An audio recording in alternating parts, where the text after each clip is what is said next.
네, 감사합니다. 먼저 양자정보과학이라고 하는 게 굉장히 최근에 우리나라 언론계에서 많이 이야기가 나오고 있는 화두죠.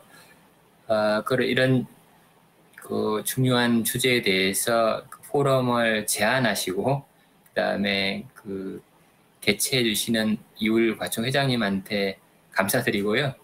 그다음에 과총 실무팀들이 지난 몇 주 동안 이 행사를 준비하느라고 굉장히 수고를 많이 하셔가지고 대단히 감사드립니다. 양자정보과학이라고 하는 거는 굉장히 넓은 분야입니다. 이제 제가 오늘 말씀드릴 핵심 중에 하나가 이제 굉장히 파급 효과도 넓을 뿐 아니고 응용 범위가 굉장히 넓다라는 거고요. 기본 모든 분야, 넓은 분야를 아우르는 게 결국은 뭐냐면 여기 있는 것처럼 양자 얽힘, 퀀텀 엔탱글먼트라고 하는 개념이 얼마만큼 깊이 들어가 있고 이걸 어떻게 이용하고 그다음에 이걸 어떻게 확장하고 하는 게입니다. 저는 지금 연구재단과 삼성재단의 지원을 받아가지고 양자물질연구단을 이끌고 있고요. 그 다음에 나중에 조금 말씀을 드리겠지만은 서울대 내에 저희가 양자과학술 포럼이라고 하는 걸 만들어서 제가 지금 부의장을 맡고 있습니다. 그래서 이 분야가 굉장히 넓기 때문에 제가 오늘 하고자 하는 거는 모든 분야들을 속속들이 다 말씀을 드리기는 쉽지 않을 것 같고요. 그래서 간단한 기호로서 왜 지금 시점에서 양자과학기술인가에 대한 논의를 먼저 시작을 해보려고 합니다. 그러고 나서 양자과학기술과 관련되어 있는 전 세계의 현황 그리고 우리나라 위치를 조금 설명을 드리려고 그러고요. 그리고 마지막 정리를 하면서 앞으로의 양자과학기술을 전망과 관련돼서 우리가 해야 될 선택이 뭔지에 대해서 이야기를 좀 제시하려고 합니다. 물론 패널 토론을 통해 가지고 저희가 이 부분을 조금 더 자세하게 다룰 겁니다. 그래서 이제 양자과학기술 또는 양자혁명, 양자정보과학 이렇게 여러 가지 이름으로 불리는 이런 개념을 이해를 하기 위해서는 양자과학기술과 관련되어 있는 정확한 정의를 우리가 이해해야 될 것 같고요. 그래서 기본 개념이 뭐고 주요 사건이 뭔지에 대해서 일단 말씀을 드리고자 합니다.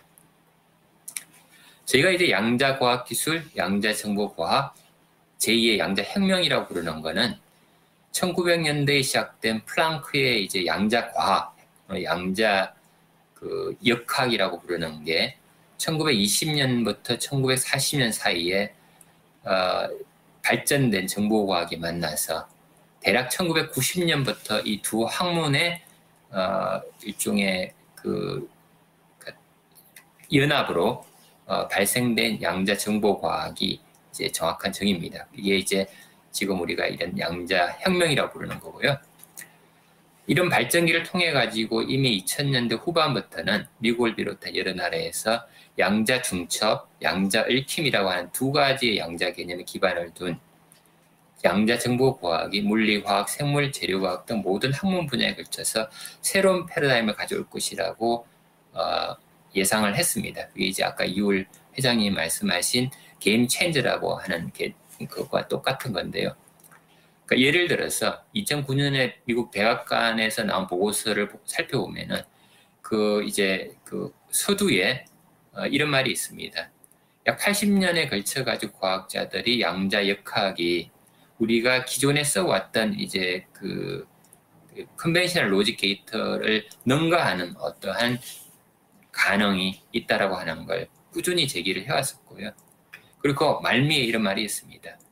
이런 기술이 구현된다 그러면 이건 잠재적으로 디스럽티브 테크놀로지라고 했는데 이미 잠재라는 말은 저희가 띄어도 될 만큼 그 파급 효과가 상상을 초월을 합니다.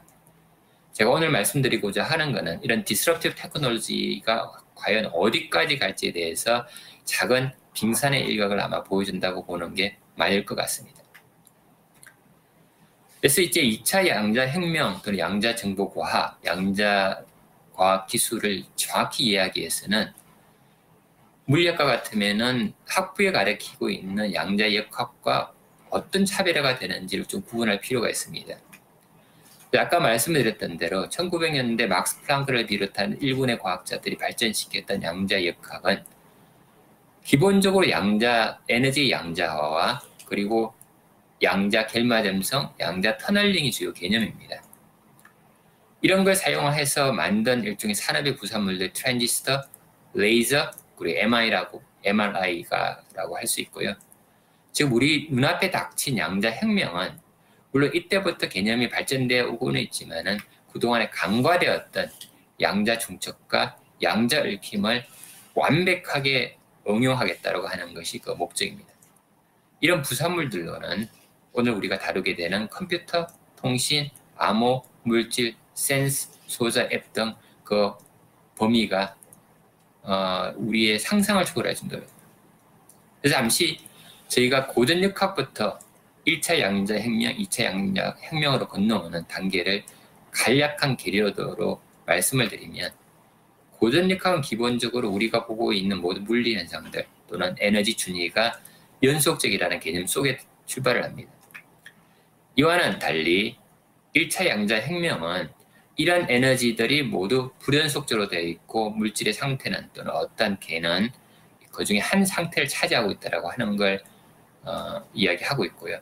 오늘 우리가 이야기하고자 하는 것은 이런 에너지주들이 2개 이상의 중첩되는 현상을 전제로 하고 있습니다.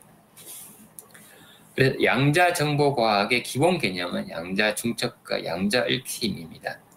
그래서 어떤 현상이 2차 양자혁명의 중심에 있는지 없는지를 판별할 수 있는 리트머스 테스트는 이런 양자 중첩과 양자 얽힘이라는 개념이 얼마나 깊숙이 들어가 있는지를 확인하면 됩니다.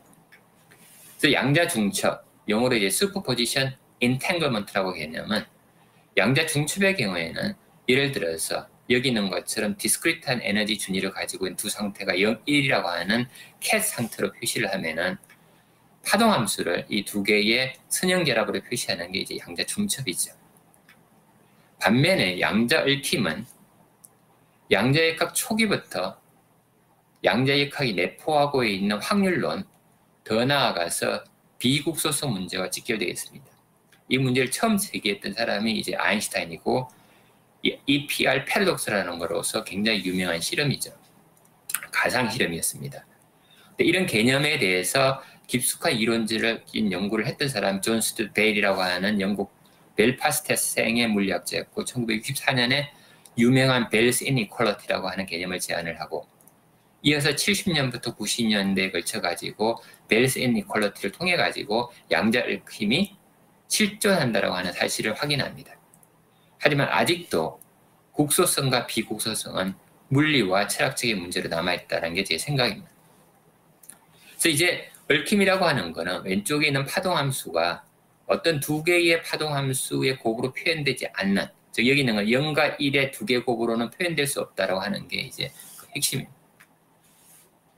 근데 이제 이런 양자과학 기술 이야기할 때 저희가 반드시 알아야 될 거는 이런 양자과학 기술이 엄청나게 많은 분야들에 이미 퍼져 있다는 겁니다.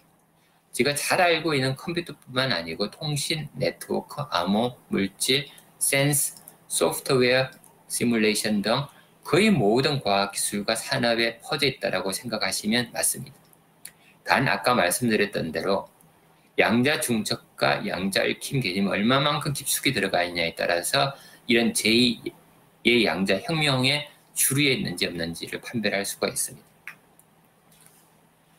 이런 양자 정보 과학의 혁명에서 아까 제가 말씀드렸던 대로 제1의 양자 혁명과 그리고 정보 과학이 합쳐가지고 1990년에 이제 새로운 분야로 떠오른 게 양자 정보 과학이라고 했는데 이런 양자 정보 과학의 태동에서 가장 중요한 사건이 1981년 MIT의 에리코트 하우스라는 곳에서 열린 학회입니다. MIT와 IBM의 물리학자들과 그리고 컴퓨터 공학자들이 모여서 Physics of Computation Conference라고 하는 걸 열면서 그전까지는 교류를 하지 않던 물리학자들 집단과 그리고 컴퓨터를 연구하시는 컴퓨터 공학자들이 두 분야의 핵심 문제들을 들여다보기 시작합니다. 역사에 알려진 대로 이 모임에서 중요한 역할을 했던 사람이 지금 제가 빨갛게 화살표를 표시한 위치에 있는 리차드 파이만이라고 하는 전설적인 물리학자예요. 리차드 파이만이 이 학회에서 기존의 컨벤셔널 로직 게이트를 할 수 없는 어떠한 계산들을 양자역학을 통해서 할 수 있다고 하는 개념을 제안합니다. 그 개념이 Simulating Physics with Computer. 그리고 2년 뒤에 베넷과 브라사드가 양자 암호라는 개념을 만들어내고, 그리고 85년에 도이치가 유니버설 컴퓨터라는 개념을 제안하고, 그리고 12년 뒤에 피터 쇼리 양자 컴퓨터가 구현된다 그러면 어떻게 인수분해를 기존의 컴퓨터로 할 수 없는 속도를 능가하는 초능력 속도로서 인수분해를 할 수 있는지에 대한 쇼 알고리즘을 제안하면서 이런 양자 정보과학에 불을 당깁니다. 곧 이어서 소프트웨어에서 발전보다는 하드웨어적으로 더 빠른 발전이 이루어지는데 1998년부터 IBM과 옥스퍼드, MIT가 2큐빗을 시작해서 지난 20년 동안 IBM, 구글, 리게티, 그리고 최근에 스타트업인 IonQ, 국방회사인 허니웰, 하버드, MIT 등이 정말 눈부시게 이런 하드웨어 개발을 선도하고 있습니다. 올해만 하더라도 IonQ의 32큐빗, 허니웰의 64큐빗, 그리고 지난주에 하버드, MIT가 콜드 아톰을 가지고 256큐빗을 구현했다고 네이처 논문에 발표를 했습니다. 그래서 이제 이런 하드웨어로서 양자 컴퓨터는 우리 눈앞에 닥쳐진 현실이라고 보는 게 맞습니다. 그럼 지금부터 이런 양자 과학 기술의 현황과 앞으로의 전망들을 각 국가별 분야별로 잠시 살펴보겠습니다. 여기 보여드리는 그림은 작년에 EU에서 전략 연구 어젠다라고 하는 보고서를 내면서 사용했던 그림입니다. 이 그림에 지금 약간 회색으로 표시되어 있는 나라, 캐나다, 미국, 유럽, 영국, 중국, 일본, 호주가 이 EU 보고서에서 저희 여기서 메이저 플레이어로 표시되고 있고요.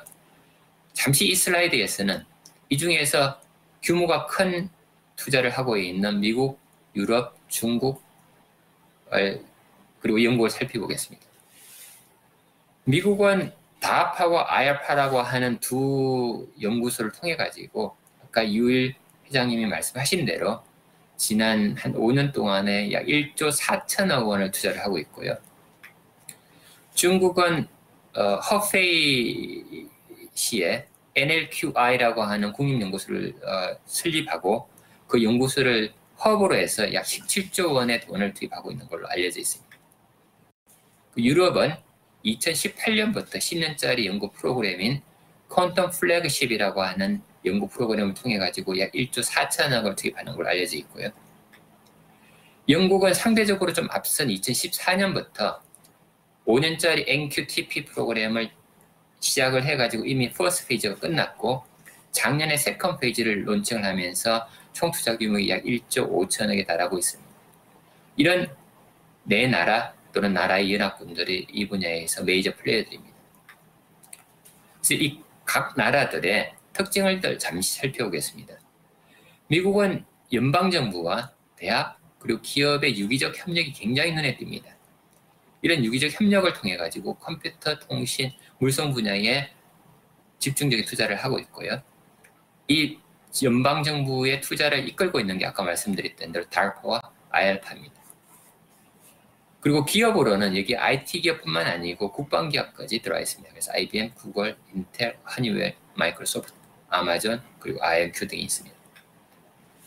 그리고 중국은 상대적으로 국가 주도의 엄청난 재정과 인적 투자를 하고 있고 통신, 암호, 컴퓨터 분야에서 NLQI를 중심으로 집중적인 투자를 하고 있습니다. 다른 그 어떤 나라보다도 중국은 이 양자 정보과학을 국가 안보 차원에서 접근하고 있다고 생각이 됩니다. 이런 중국 정부의 노력에 참여하고 있는 IT 기업으로는 알리바바, 화웨이, 레노버라고 알려져 있습니다. 그리고 유럽은 상대적으로 폭넓은 기초 연구력과 기반 시설이 눈에 띕니다. 이런 걸 통해 가지고 컴퓨터, 인터넷, 통신, 센스 등을 퀀텀 플래그십이라고 하는 걸 통해서 지금 주도하고 있고 유럽의 기본적인 전략은 탄탄한 기초 연구를 최대한 활용한다는 전략 같습니다. 그리고 영국은 다 그런 어떤 나라보다도 초기 2014년부터 UK NQTP라고 하는 프로그램을 통해서 집중적인 투자를 하고 있고 영국의 특징은 센스, 소자, 소프트웨어에 집중되어 있고 특히 투자 모델 자체가 허브 앤 스포크 투자 모델을 활용하고 있습니다. 이런 나라들은 우리가 비교가 안 될 만큼 엄청난 투자를 하고 있고요. 그래서 우리나라한테는 적절한 벤치마킹이 아닐 거라고 저는 생각을 합니다. 그래서 그나마 우리가 규모가 비슷하고 우리가 충분히 검토를 해볼 만한 나라로 전 캐나다와 호주가 중요하다고 생각이 됩니다. 그래서 잠시 두 나라의 사례를 살펴보겠습니다. 먼저 캐나다는 오래전부터 대학을 중심으로 매우 강한 기초 연구력을 가지고 있고 캐나다 정부에서 연방정부에서 지속적인 투자를 해오고 있습니다. 2017년 맥켄지 보고서를 보면 이미 이 당시에 세계 5위의 R&D 예산을 이 분야에 투입하고 있습니다. 그리고 캐나다는 IT 기업들이 적극적인 활동들을 하고 있는데요. 예를 들어서 뭐 당시에는 이론의 여지가 있었지만 적어도 세계 최초의 퀀텀 어닐러 컴퓨터를 만든 D-Waver가 2011년에 출시를 했고요. 밴쿠버에 있고요. 그리고 제나드라는 회사가 포토닉 퀀텀 컴퓨터를 구현하고 있습니다. 그리고 호주는 1990년부터 이 나라의 특징, 기초과학의 특징 때문에 이제 이런 일이 발생했는데 양자광학과 셀리콘 기반의 양자 컴퓨터 기술에 집중 투자를 해가지고 지금 세계적인 선도 기술을 가지고 있고요. 상대적으로 작은 규모지만 지속적인 투자를 하고 있습니다. 그래서 이 위에 있는 이 표가 영국 호주 정부의 보고서에 있는 그림인데 이미 2000년부터 지속적으로 투자를 늘려오고 있는 걸 알 수가 있습니다. 이 두 나라는 앞에서 말씀드렸던 네 나라 또 나라 연합군보다는 상대적으로 적은 규모지만은 지속적인 투자와 두 나라의 연구 강점을 최대한 살린 전략을 펴고 있는 게 특징입니다. 그럼 이제 잠시 중요한 네 가지 분야에 대한 현황을 살펴보겠습니다. 뭐라 그래도 이 분야에서 가장 눈부시게 발전되고 있는 것은 양자 컴퓨터입니다. 근데 이 양자 컴퓨터의 아키텍처를 만드는 큐빅 플랫폼으로는 이제 다양한 플랫폼이 시도되고 있습니다. 가장 앞선 플랫폼은 지금 초전도와 아연 트랩을 쓰고 있는 겁니다. 이건 이미 기술의 성숙도가 엄청나게 발전된 걸로 보이고요. 그 다음에 이제 중성 원자, 콜드 아톰, 반도체 광자들을 쓰고 있는 게 상당한 수준에 발전되어 있는 것 같고요. 그 다음에 아직도 프루프 오브 프린시플 단계에 있는 게 위상 물질, 자성 분자, 밸리, 그 다음에 다이아몬드, MB 센터를 사용하는 거라고 보입니다. 어떤 플랫폼을 사용하든지 간에 플랫폼이 기본적으로 겔마즘 시간, 연산 속도, fidelity, scalability라고 일컬은 집적도의 기술적인 문제에 봉착할 거라고 생각이 되고요. 이 문제들을 얼마나 기술적으로 트레이드오프를 통해 가지고 가장 옵티마이즈 시키는 자가 플랫폼에 현재 남아있는 난관으로 보입니다. 여기 있는 이 그림은 올해 나온 호주 정부 전략 보고서를 보여주고 있는데요.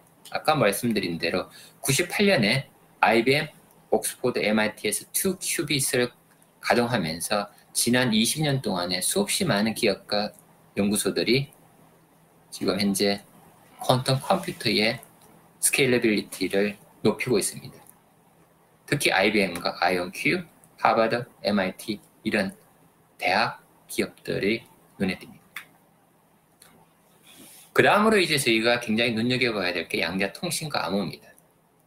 양자통신과 암호에서 가장 중요한 사건으로 보이는 것은 여기 보이는 2017년 사이언스의 표지 그림입니다.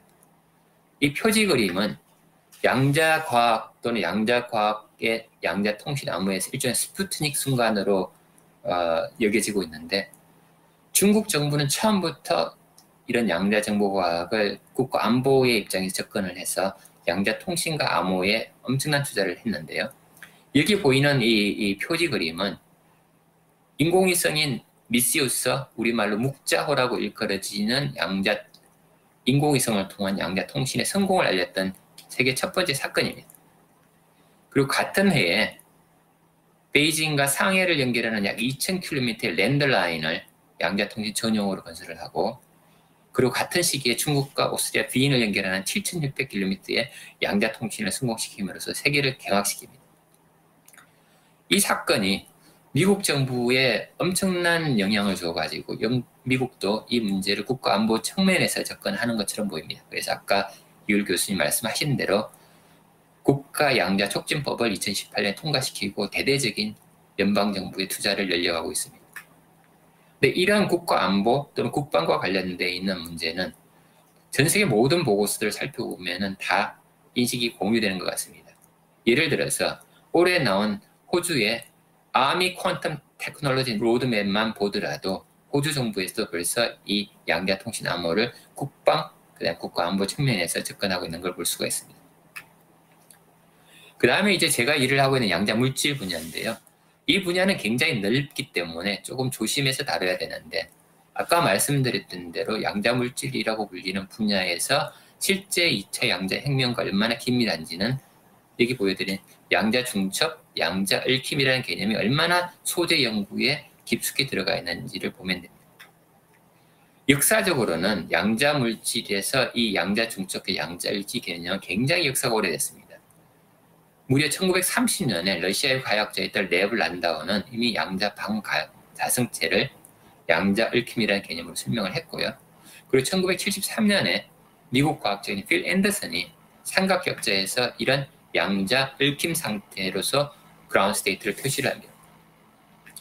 양자 혁명에서 양자 물질의 중요성을 미국 에너지성은 이미 인식을 하고 2016년에 오른쪽에 있는 이런 보고서를 통해 가지고 초전도, 전하정렬, 자성스핀, 비평형 수송, 위상물질, 나노 구조체와 같은 분야에서 양자 현상을 구현하겠다고 천명을 했습니다. 이 분야는 국내 그룹이 굉장히 강점을 가지고 있는 분야고 얼마든지 폭발적으로 늘어날 가능성이 있는 분야입니다.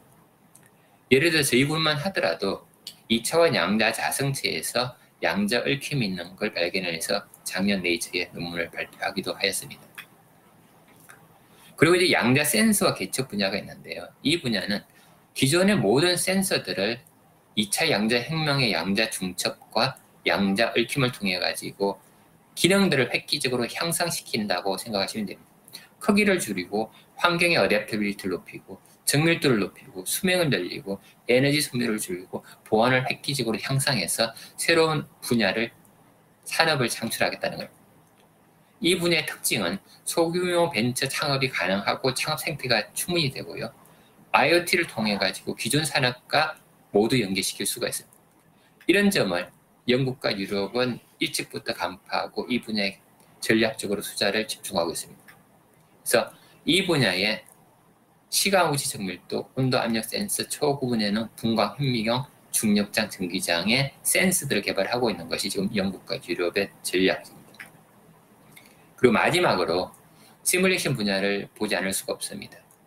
양자 컴퓨터의 폭발적인 기능의 향상으로 통해 가지고 지금은 이제 금융, 제약, 의료, 화학 이런 모든 분야에서 저희가 양자 시뮬레이션 생각해 볼 위치에 와 있고요. 여기 있는 이 가트너 보고서에 따르면은 이런 각 분야별로의 필요한 큐빗 수가 표시가 되어 있는데 이미 이런 시뮬레이션을 할 수 있는 단계에 접어들어 있습니다. 물론 완벽한 unknown problem 풀기 위해서는 10만 큐빗 이상의 이 10만 큐빗은 퀀텀 볼륨을 생각하는 거기 때문에 굉장히 많은 숫자인데요. 아직 여기까지 도달하기에는 시간이 남아있지만 그러더라도 적어도 여기 있는 것처럼 기본적인 중요한 시뮬레이션들은 얼마든지 가능한 단계에 와 있습니다. 우리나라의 양자과학기술 투자 현황은 어떠냐 하면은 이 그림은 2015년에 맥켄지 보고서에 나와 있는 그림인데요. 그 당시 이미 약 2조 원의 연구개발 투자가 전 세계에 되고 있는 상황에서 우리나라는 약 150억 원이 투자되어 있다고 표시되어 있습니다. 이 투자액은 미국이나 중국, 유럽과는 비교도 안 될 거고 심지어 폴란드, 스페인 정도 규모입니다. 이런 문제점을 인식한 우리 정부가 작년, 재작년에 걸쳐가지고 이제 양자 컴퓨팅 기술 개발, 정보과학, 기술 혁신 사업을 지금 펼치고 있고요. 연구기관과 대학들도 저희 서울대를 비롯한 표준연구원, 키스터 등이 개별 조직들을 준비시켜서 활발한 활동을 시작을 하고 있습니다. 그리고 산업계에서는 삼성전자, LG전자, 현대자동차, SKT, KT, 카카오가 각각의 분야에서 연구 개발을 시작하고 있는 걸로 알려져 있습니다. 그럼 이제 몇 가지 슬라이드를 통해 가지고 앞으로 양자 정보과학의 전망과 우리 나라가 처한 상황에 대한 을 고려한 선택 그리고 몇 가지 제안을 하려고 합니다. 먼저 이 양자 정보과학의 전망은 굉장히 어렵습니다. 하지만 적어도 1990년부터 시작된 도입기를 거쳐 가지고 지금은 발전기를 거치고 있다고 하는 데는 다들 동의를 하는 것입니다. 그래서 지금은 양자 우위를 이야기하고 있고요. 그 시기가 조금씩 다르기는 하지만 적어도 2030년도 되면은 성숙기에 도달을 해가지고 퀀텀 슈퍼마시를 충분히 이야기할 수 있는 시기로 접어들 거라고 생각이 됩니다. 그런 이 각각의 분야들은 이런 발전기의 성숙기를 통하면서 컴퓨터 같으면 현재의 퀀텀 어닐러와 애널로그 컴퓨터 NISQ로부터 시작해서 유니버설 컴퓨터 단계로 접어들 거고요. 양자 통신은 풀 인테그레이트 커뮤니케이션 가능할 거고, 양자 물질 같으면 컨트롤과 매니플레이션이 구현될 거고요. 양자 물질 시뮬레이션 같으면은 머티리얼 사이언스에서 머신러닝, 크립토그래피로 건너갈 거라고 생각이 됩니다. 우리나라 현실은 아까 보여드렸던 상황이 이제 한 5년 정도 지났는데 어떻게 달라졌냐면은 별로 그렇게 눈에 띄게 발전된 것 같지가 않습니다. 이게 아까 보여드렸던 2015년 자료를 이제 네덜란드 정부 보고서에서 조금 다르게 한 건데, 이 보고서에서는 이제 아까 말씀드린 돈뿐만 아니고 인력도 보고 있는데 여기 우리나라에 약 78명의 연구자가 있다고 표시되어 있는데, 이 숫자는 여기 있는 이 폴란드의 숫자보다 더 작은 숫자입니다. 그러니까 돈뿐만 아니고 연구 인력이 턱없이 부족하다는 거고요. 그 다음에 2021년, 그러니까 올해 나와 있는 국제보고서에 따르면은 여전히 우리나라의 투자액이 심지어 대만보다도 작은 거로 나와 있습니다. 그래서 제가 보기에는 우리나라 정부가 이 분야의 개발 투자액이 한 5년 정도 놓친 것 같고요. 현재 투자액도 상대적으로 굉장히 작습니다. 무엇보다 지금 우리가 펼 수 있는 이제 정책의 옵션이 제한되는 게 우리나라의 전문가 집단이 숫자가 너무 작고요. 이 전문가 집단의 이제 질도 굉장히 떨어지는 게 지금 현실입니다. 그래서 호주, 오스트리아, 싱가포르, 폴란드보다도 실제 숫자가 좀 작은 것 같고요. 그래서 이제 요즘 나오고 있는 정부 보고서나 또는 어떤 정책들을 보면은 이게 그 명확한 현실적인 미래지향적인 R&D 투자 전략이 좀 잘 안 보이는 것 같고요. 이 분야는 특히 우리나라 같은 경우는 국제 협력이 굉장히 중요하다고 보이는데 국제 협력에 대한 명확한 비전이 보이지는 않습니다. 최근 이제 한미 정상회담에서 거론이 되긴 했는데 그 정상회담 의제에서 얼마만큼 이걸 다뤘는지도 잘 모르겠고요. 그다음에 이걸 얼마만큼 실행할지에 대한 구체적인 실행 방안도 안 보이는 것 같습니다. 우리나라가 어떤 전략적인 선택을 해야 될 것 같냐면은 오늘 패널에서 많은 얘기가 나오겠지만 제가 볼 때는 우리가 참 문제를 정확히 들여다봐야 되고 여기에 대한 중장기 대응이 필요하다고 보입니다. 그 다음에 이제 목표를 설정할 때 목표가 굉장히 현실적이어야 된다고 생각이 되고 명확해야 됩니다. 그리고 이 목표는 전략적인 접근이 필요하고요. 그 다음에 이런 분야는 우리가 할 수 있는 그 분야라든지 또는 집중할 수 있는 게 제한되기 때문에 반드시 국제 비교위를 생각을 해야 되고 그런 생각 속에서 집단과 분야 목표가 설정돼야 된다고 생각이 됩니다. 아까도 말씀드렸듯이 우리나라에서는 반드시 국제 협력을 필수적으로 고려를 해야 되고 이 또한 전략적 접근이 필요합니다. 그다음에 이제 우리나라의 재정적 인적 투자는 굉장히 제한될 수밖에 없기 때문에 투자를 하더라도 우리 규모에 맞는 인적 재정적 목표를 설정을 해야 되고 균형 있는 배분이 좀 이루어져야 될 거라 생각이 되는데 여기는 이 표는 최근 미국 연방 정부의 이제 그 투자의 비율을 표시되고 있는데 여기 있는 것처럼 이제 센싱, 컴퓨팅, 네트워킹, 시뮬레이션, 그다음에 사이언스를 쭉 이렇게 하고 있는데 나라마다 좀 다르겠지만 우리나라에도 이런 식의 어떤 로드맵들이 필요할 거라고 생각이 됩니다. 그래서 이제 우리나라의 이제 인력 구조가 워낙 취약하기 때문에 이 분야에서는 저희 서울대 같은 경우에는 이제 그나마 단일 기관으로는 굉장히 많은 사람들이 이제 있는 편입니다. 그래서 서울대에서 이제 양자과학기술 역량을 결집해가지고 우리나라 양자정보과학기술의 중심축 역할을 하기 위해서 저희 학교에 이제 서울대 양자과학기술 포럼을 작년에 이제 시작을 했고요. 현재 교수님들이 30분 정도 참여하고 있고 대학원생들이 약 70명에서 한 100명 정도가 지금 포럼에 참여해서 정기적인 세미나와 교내 발전 방향을 수립을 하고 있습니다. 그래서 이제 제가 의장을 맡고 있고, 그다음에 김태현, 김동훈 교수님이 지금 총무를 맡고 계시고요. 그다음에 박남규, 이병호, 이재진 교수님이 이제 조직위원으로 참여를 하고 계십니다. 그래서 이제 뭐 제가 오늘 말씀드린 거는 처음부터 말씀드렸듯이 굉장히 빙산의 일각이기 때문에 오늘 패널로 초청해서 참여하시는 분들의 이제 그 지혜가 굉장히 필요한데요. 오늘 패널로 참가하시는 5분들은 이제 이 분야에서 국내 전문가들이시고 굉장히 오랫동안 이 분야를 연구를 해오고 계시는 분입니다. 그래서 이제 왼쪽부터 말씀을 드리면은 박기수 박사님은 표준연구원의 양자기술연구소 소장으로서 양자기술 컴퓨터의 전문가시고요. 그 다음에 두 번째 배준호 교수님은 한국과학기술원 교수로서 양자정보 이론을 담당하시고, 그리고 산업계에서는 한국 IBM 코리아의 이제 성경 사장님이 시간을 내주셨고요. 그 다음에 이영민 교수님은 한국과학기술원 양자 시뮬레이션 전문가로서 이제 오늘 패널에 참가하셨습니다. 그리고 마지막으로 한국과학기술원의 양자정보 그 단장을 맡고 계신 한상욱 박사님이 이제 양자정보 암호통신을 합니다.